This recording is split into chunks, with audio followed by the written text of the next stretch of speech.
I was asked to tell you about my experiences being the crisis manager, the flu commissioner for Belgium, and highlighting the communication aspects there.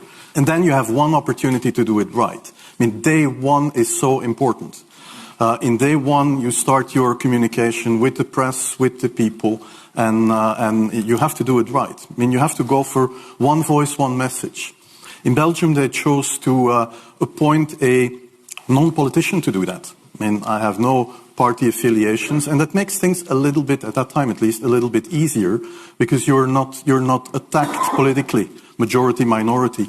That doesn't come into play, and that was a huge advantage. The second advantage is that you can play in Brussels the complete naive guy and get a lot more done than you would otherwise be able to do. You have to be omnipresent that first day or the first days, so that you attract the media attention. You make an agreement with them that you will tell them all, and if they call, you will pick up the phone. When you do that, then you can profit from these early days to get complete carpet coverage of the field, and they're not going to search for alternative voices there.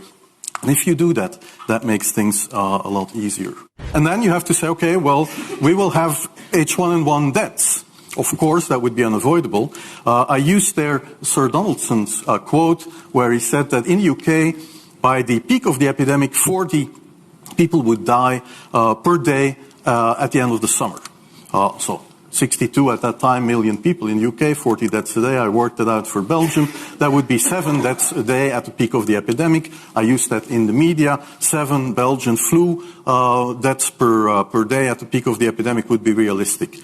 That is true in every year, even interpandemically. That is very, very conservative. However, talking about fatalities is important, because when you say that, people say, wow, what do you mean? People die because of influenza? And that was a necessary step to take. And then, of course, a couple of days later, you had the first H1N1 death in the country, and the scene was set and it was already talked about.